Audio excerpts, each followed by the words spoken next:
between Wendover and Wells right now. We're working our way towards Wells. Yeah, I was gonna say that this is the most snow I've ever seen up here. Yeah, it's cray, yo. I used to run up here all the time. This is like the most snow I've ever seen up here. Yeah, it's crazy. Just solid snow road. Fun. And then you saw a sign in what, Utah? Utah, the California border shut. So yeah, and then the weather when we checked it yesterday was calling that it was going to be clear today, but I just checked the weather now and it's not so clear. So we might be camping out. Might be camping out. Oh God. Yeah, there ain't been no plows out here. Nothing. Yeah, that's trippy. It's weird that there's no plows. I think. You can see I've just taking it slow. Super slow.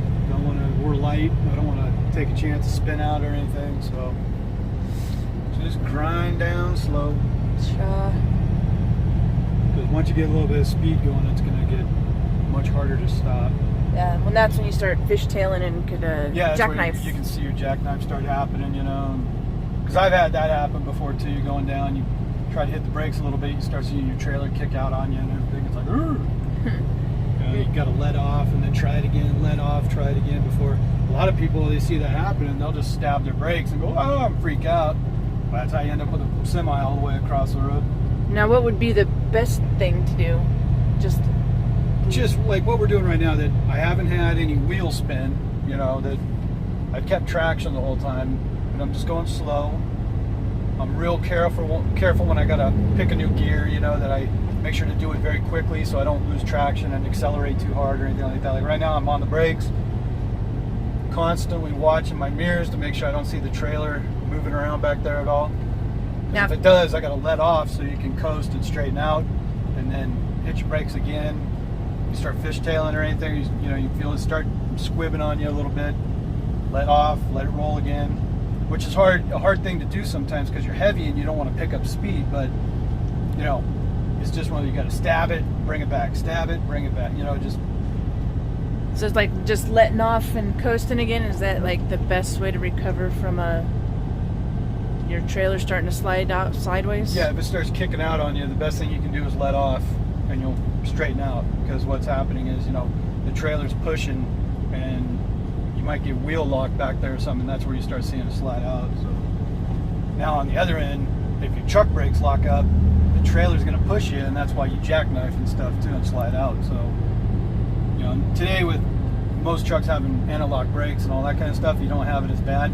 Old trucks, yeah, you slide out all the time. So especially with gas tankers, I used to have that all the time, especially when I was empty. Ooh. Gas tankers are so light that when they're empty, that you're just a sled. Yeah. You know, you just slide right down this stuff. I've gone up mountains too in Utah and everything, where I was literally driving up them, and it was ice roads and stuff, and I was loaded too, like 130,000 pounds with a tanker train, and I literally, my tractor was sideways driving up it like this, because, you know, all kicked out, just trying to keep the wheels spinning, because if I stopped, I would not get going again. Even with chains and stuff, I probably wouldn't get, because of the weight, you know, wouldn't even be able to go. So I sat there going like 3 miles an hour up this mountain with my trailer going sideways, had the differentials locked in and everything, just going sideways like this all the way up, and the wheels are spinning the whole time, and it was just ice. It was crazy. It was just enough to keep that momentum barely going, huh? Yep. Yeah, I was going like 1 mile an hour up this mountain. But it's because traffic locked up, because somebody did slide out, that it put me in that situation. And all I did, I had to gear down right away, and then got to that point where I actually had to stop on a little bit of an incline. And as I was going into the mountain, traffic broke loose and started moving, and I was going and just started getting spin. But I couldn't even get enough going to pull over. It was just totally out of control. So I had to just go up at half cocked like that and just get up over the top. As soon as I got over the top, everything was fine. But it was around Nephi or something like that on the 15. That was a fun day. Yeah. Well, it looks like the lane's clearing up a little bit. Not really. Not really? But you can kind of see the road now. A little bit.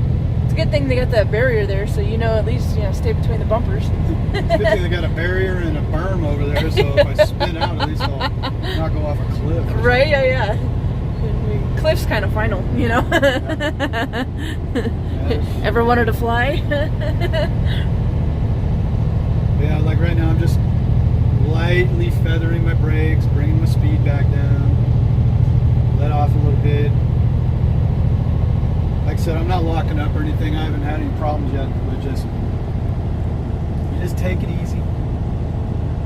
If you're heavy, you get a little bit more traction because you're pressed in deeper, but it's like you still got to just feather your brakes and take it easy. And now we'll be coming down to Wells. Good story about Wells. When I used to run my gas tankers out here and stuff, when you're going through Wells, if you had the radio on, the brothels would hit you up on the radio. But they'd sit there, they got the coffee shop thing they got in town, and the brothel was outside of town. They get on the CB as they see trucks coming over at night. They see the headlights coming over. Hey, driver, want to come in for a free cup of coffee, free shower? We're giving away massages tonight if you want to come on in. Whatever it was called, I forget. Right. I think it was called Bella's. Yeah. Yeah, it's Bella's. Funny, that's my daughter's name. Right, yeah. Anyway, yeah, they'd be sitting there. And it was funny, I actually got on the mic one night and asked, hey, I know you're a brothel. How much is it to go to the brothel? I'm just curious, what's the price, 'cause Right. I never done that before, so at least as far as anybody knows. Anyway, yeah. So I was asking, so well, we can't discuss prices like that. You have to come in and talk to one of the ladies about it or something like that. Well, I was just curious, like straight up missionary style, pump and dump and get out. You know what I mean? It's like, what would it cost? Like, just give me a roundabout. And some driver, he must have been in the truck stop or whatever as I'm going through, comes off all raspy and he's like, it cost you about $150. All right, that's all I need to know. Thanks, man. Yeah, they'll hit you up on the CB as you're driving through here. Actually, as we come into Wells, we'll have to come back on that and see if they're hitting us up as we go by. Right, yeah.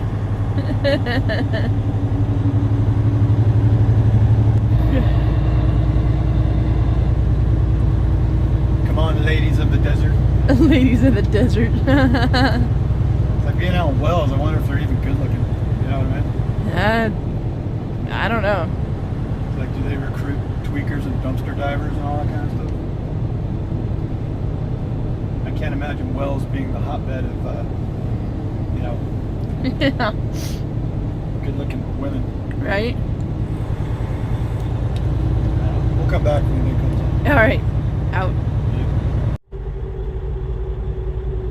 Yep. Yay, traffic.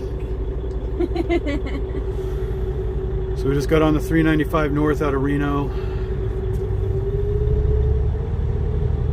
Pulled right up to this. Everybody's going 1 mile an hour to go past this. It's like, criminy go, people. The lane's wide open. Bunch of lucky loos. Looks like there's a car upside down, maybe. Well, that should slow everybody down real good. So we've been hanging at the Petro and Sparks for a little while because up the 395 up to Susanville and the 4489 up over Mount Lassen, Barney, all that kind of stuff, all the way up going up to Mount Shasta, had mad chain controls up, and then there was another piece of storm rolling down to Reno and everything where it was expected to get worse again, so we decided it was best to camp out. Took a little nap, got up, storm had passed, all the chain controls were lifted all the way up there. Donner over 80 and all that stuff has a lot of chain controls and all that stuff, but everything seems to be clearing up a little bit. So waiting a couple hours made all the difference. All right, let's take a look at this. So we got smashed up pickup. rolled over Kerr. Wow. That sucks. Everybody just needs to slow down a little bit. It's snowing out. Hello. So good stuff, you know. But we're back on the move. Sometimes it helps instead of just getting all antsy and have to run off and, you know. Yeah, we're way ahead of schedule anyway, so. Yeah, I should have got video of the dude when he pulled in with that chain wrapped around his wheel. Oh, yeah. Some guy come into the petrol. Guys weren't even taking their chains off when they come over Donner. As soon as you get into Nevada, they lift the chains, and you can take your chains off and, you know, whatever. Guys are coming all the way out to the Sparks, you know, which is like, God, what is it? 20 miles or something like that. Drove all the way through Reno out to Sparks with their chains still on. Yeah. Some dude come in, yeah, he had that chain halfway around his wheel. He ended up, just as he pulled in, the thing came loose and totally wrapped around his axle. It was like, why didn't you just take them off as soon as you got out of Truckee and stuff, you know? It was like, I don't know, whatever. That's why I don't like chaining, you know? It's just, I mean, nobody likes it, but... That's why we're going to invest in the socks, too. Yeah, the auto socks, we're going to get those eventually, too. A little bit pricey, but we'll get them. Yeah. They're just so much easier. Chains, you lose them on the highway, you know, you get out there, it's a pain in the butt to sling chains, and then, you know, you end up losing them or something like that. I mean, you can see on a lot of freeways after a storm rolls, so you see a lot of chains on the road and everything, because guys lose them, you know, and then you got to pay for them again, so screw that. I just wait a lot of times, you know, and just try to get through as soon as the storm lets up a little bit, so. But moving again, Yep. get on up north, and we still got plenty of time to be in Medford in the morning, so away we go.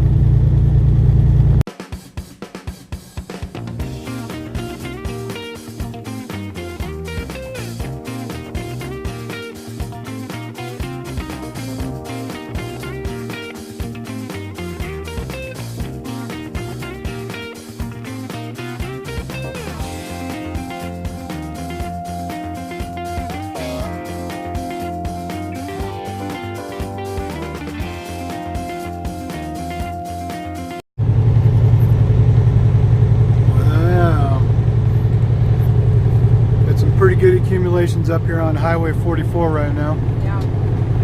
You see it's a wall of snow cut out here. Pretty cool.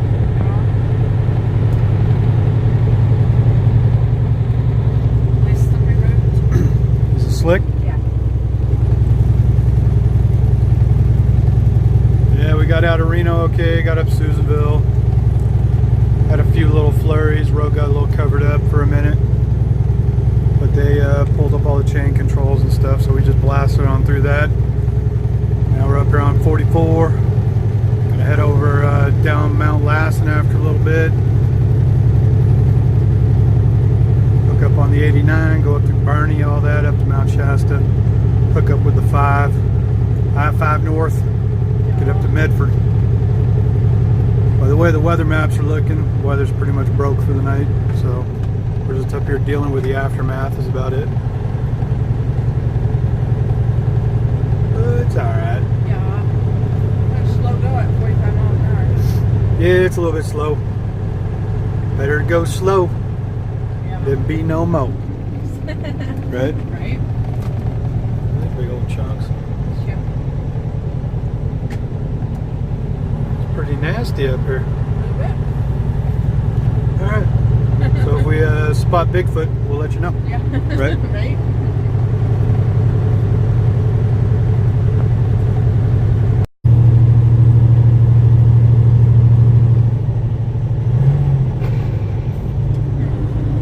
Got that? Yep.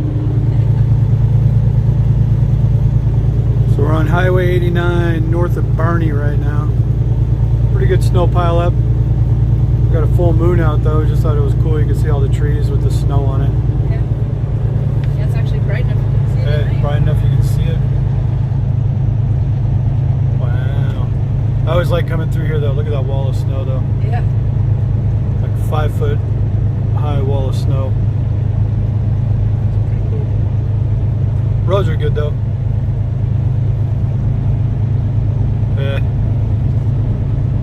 like this stretch of highway. Yeah, it's nice. Just even take a nice casual drive in the car. It's cool. It's be a sweet road to haul ass in the BMW and. Oh yeah.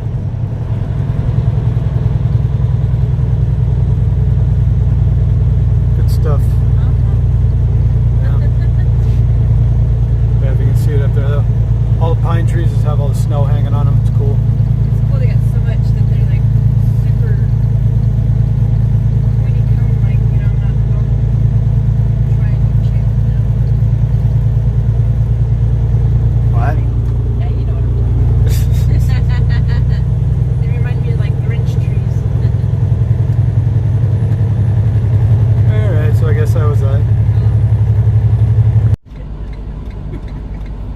What are you talking about? Everybody loves the sound of hazards in the morning. I love the smell of hazard. Yep. So here we are. Good morning. Hello. Good morning. Morning. Got up to, we're at the rest area. I don't know the name of the area right here. It's right before you go over Ashland. We're just north of Wairika. There's a rest area here. Let's see. It's a nice big one. Yeah, it's a nice big rest area. I mean, not a lot of parking, but it's a big rest area. Had plenty of spots last night though. Yeah. Enough to squeeze into. You can see the nice place. Sits up here in the hills. We're about 40 miles from our drop. I figure it's probably just best to get here instead of getting actually over to Medford, and there's only 2 truck stops and they'd probably be full, so pulled in here first and go, you know, I can do 40 miles in the morning. It's no big deal. Yeah. So I guess that's about it. Yeah, for now. Already bumped the tires and everything, and Everything's good. We made it through all that snow. made coffee. I made coffee. She made Joe. So we're gonna bump on out of here, head up there. It's about 6:40 right now. I guess that's about it. Yeah. I guess that's about it. Yeah, I guess we'll assure them when we get to the drop. Yeah, we're gonna go up over Ashland. Maybe I'll film a little bit of that and get after it. All right. All right. All right. Out. Out.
Mm-hmm. What's up? Oi! You even looking at me. I know. I wasn't expecting it. So we're in Roseburg, Oregon. Just off the I-5, Roseburg, Oregon. Paradise and Waiting. No, actually, Roseburg's a really nice place. So we're here at our last drop. We got the Medford, bumped that one off, came up here, got here a little bit late because they held us up at the first one for a little bit. Now we're waiting on the lumper to get here. I walk in, it's 4 pallets. I go, yeah, we got a lumper, blah, blah, blah. And I'm like, all right. What is it they asked you? Are you gonna? You gonna use the lumper on this one? I'm all, Okay. I'm like, it's 4 pallets, or whatever. It's got to be totally broken down, segregated, put on new pallets, and blah, blah, blah, blah, blah. And I've done that before where I try to do it. Right. And then the tie of the pallet, the way I stacked it isn't perfect, and they don't like it. You got to do it like this, And I'm like, Jesus Christ. And you're here 2 hours trying to do it the way they want it. And it's like, dude, it's your shit. Why am I doing your crap?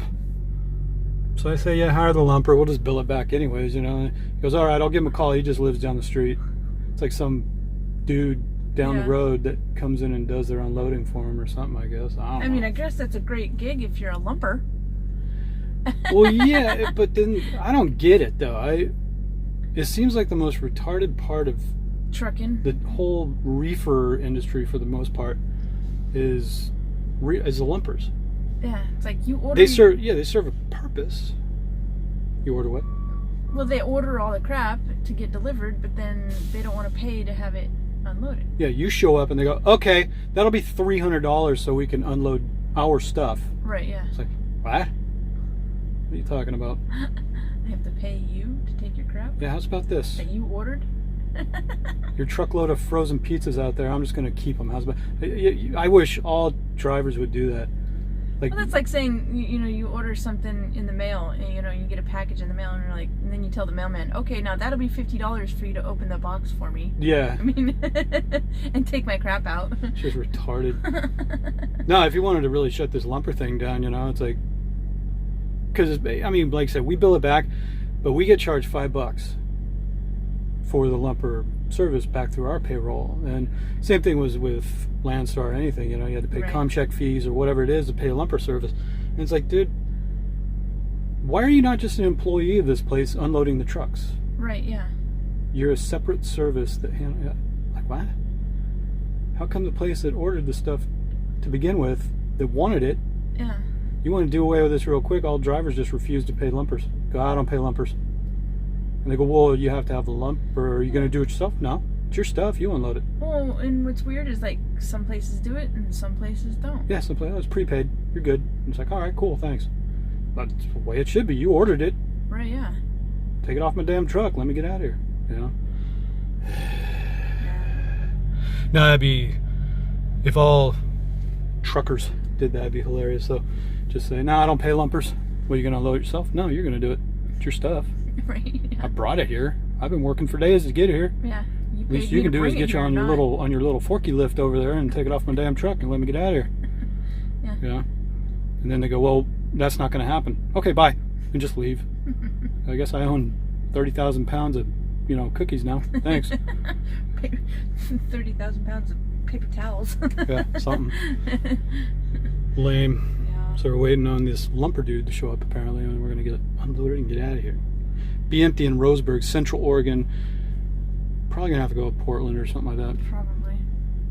So. Yeah, the only place to go around here is that Love's with an Arby's. It's right down the street. Yeah. It's at this exit. No, I know, but all I got's Arby's. Yeah. Selena's been doing very well on the keto thing too. Yeah, I've lost 10 pounds already. 10 pounds. Good for you. Good for you. Yeah. But you've been all dizzy and stuff, going through like sugar DTs. I don't feel so hot. I need bread. I'm really tired. I know, I've been really tired and dizzy, and I'm sure it's a combination of allergies too, but... Oh, yeah. But still.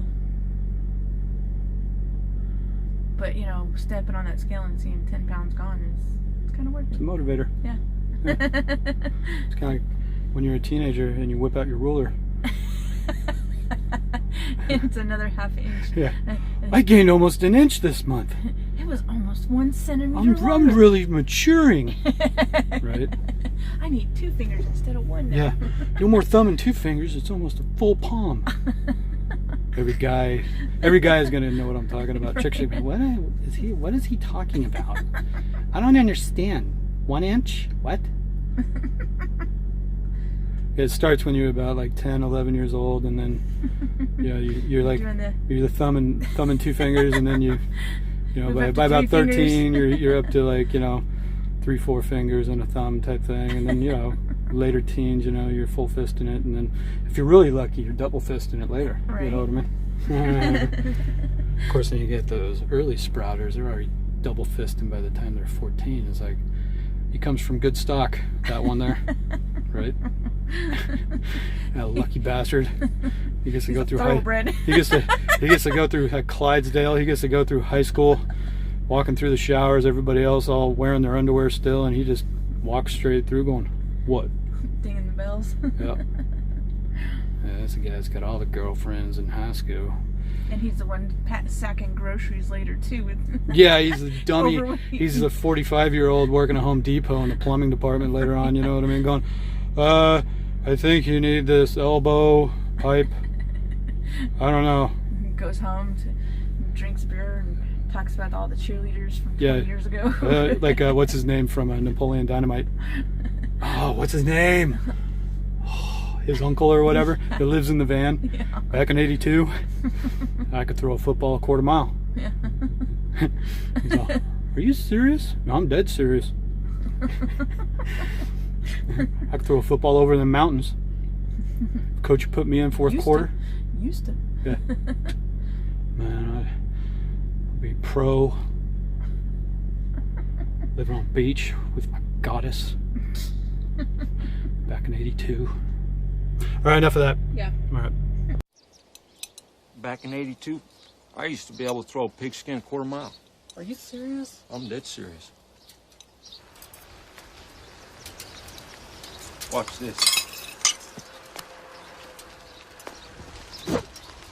I'd have gone pro.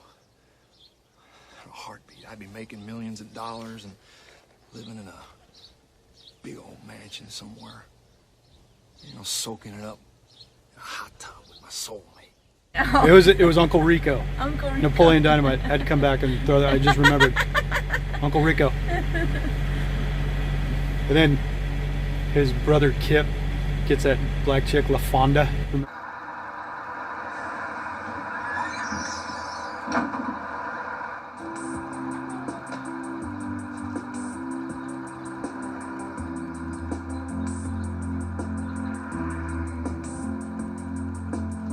Remember that? You gotta watch that movie again. I don't think you cared for it too much when you actually did watch it, but that movie's classic. Sweet. All right. With turquoise and real diamonds.